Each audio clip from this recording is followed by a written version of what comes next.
Anchoring isn't hard, and everyone has to do it. We certainly make our mistakes from time to time, but we've been doing it a lot on these 2 Caribbean cruises especially. So we've learned a few things, some things the hard way. We have a few tricks and a few techniques that we try to follow. It's really important to remember to turn your windlass breaker off when you're not using it. You definitely don't want your windlass turning on in the middle of the night when you're anchoring. We remember to do it about half the time. We need to get better at that. So the breaker's off now.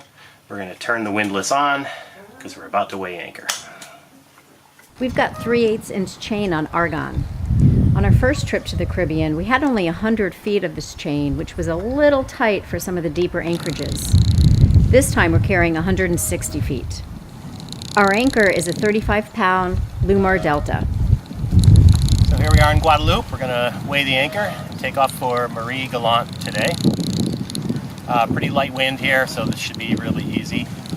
One thing we do is we do not pull the boat forward with the windlass. We only use the windlass to lift the chain. So we try to manage how moving the boat forward over the chain. Use hand signals only, no yelling, no swearing usually, and we guide the boat over the chain, and we use the windlass only to lift. See, the anchor's going off that way, so I'm going to give off.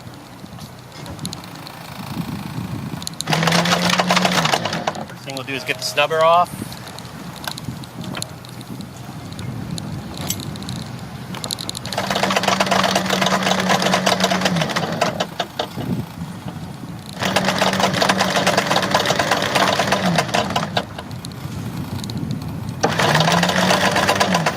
See our depth markers coming up.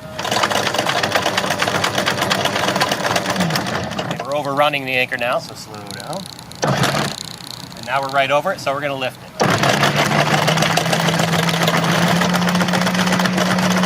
We're off the bottom. Just drag it in the water to get some of the sand and mud off of it. And there's a nice clean anchor. It always comes up facing the wrong way.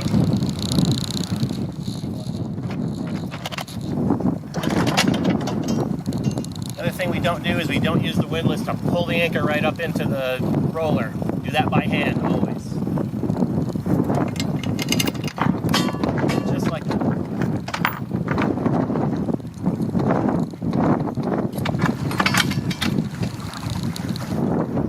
And that's how we weigh our anchor. Rolling into Rodney Bay, and we're going to drop the hook and see how it goes.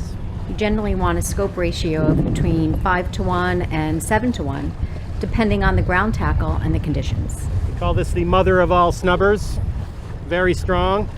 It's got a loop on it, so you can put any nice heavy line with a cat's paw through the loop. So our prop walk goes a little bit to starboard when we back up. So what we try to do is when we're dropping the hook, we err on the side of having the wind a little bit on the port side, so that when we back up into the wind into the direction that we're going to ultimately hang on the anchor.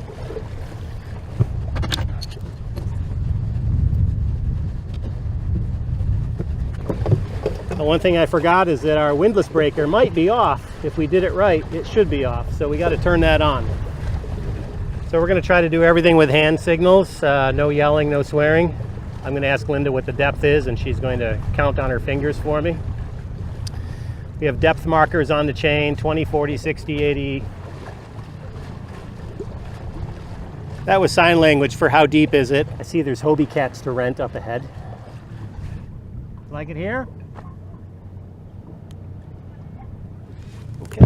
When Bob drops the anchor, I set a waypoint on the GPS, and this is another way we can track our motion to ensure that we're not dragging. So we're at 16 feet. First, just get the anchor on the bottom.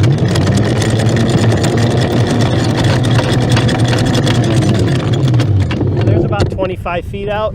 I like to let it just catch a little bit just to orient the anchor.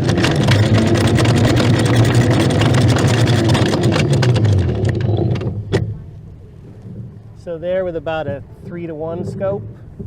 We'll just let the wind pull us off and just see how it's going to snug. And I always feel the chain. You can really feel the vibration on the bottom, really tell if it's digging in or not. Actually feels very solid right off the bat here. And it's windy enough that our back end is swinging around nicely up into the wind. So we'll put out a little bit more, and then I'll have Linda back down on it a little bit.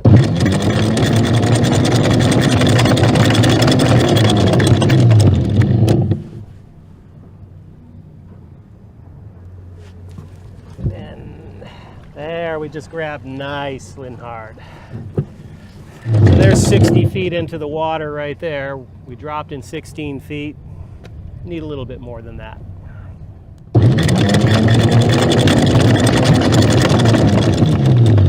There's my 80 mark just going over the roller right now. So I'll just put that down in the water, and then we'll put the snubber on it about there. I'm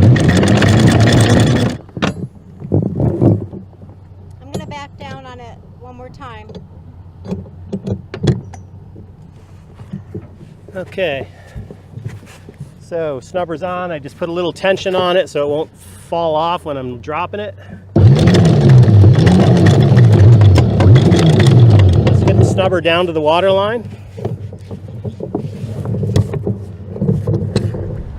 So normally I'd put the snubber down on this cleat, but my microphone's on that cleat. So we'll get the snubber down to the water line and then drop a few more feet of anchor chain just to hold it, some weight on it. And that's it. That's how we anchor, usually. And windlass breaker off. And it's off.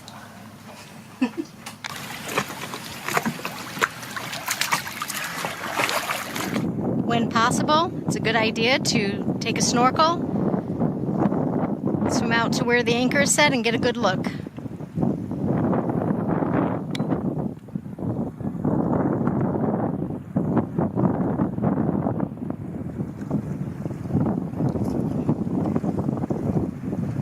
That was a thumbs down. Set. The anchor was not dug in at all. It was just lying on its side amongst some rocks. The initial anchor set felt very snug because the anchor was just hooked in some rocks on the bottom. We could have easily broke free from this, and that is why it's really nice to visually inspect the anchor set. It's a lot harder to do that up in New England, though. We decided to motor over to another part of the anchorage, and we achieved a much better set. And once we're set, what I usually do is go into Navionics on my phone, find our location, and just start recording a track for maybe 5 or 10 minutes. That's a nice little sanity check for me. In the middle of the night, I can wake up and see if we're still sitting on our track or on the arc of the track. And I do it when the phone is actually down inside the boat instead of out in the cockpit, because it's closer to where I sleep. So when I wake up, I'm that much more accurate to where the track is.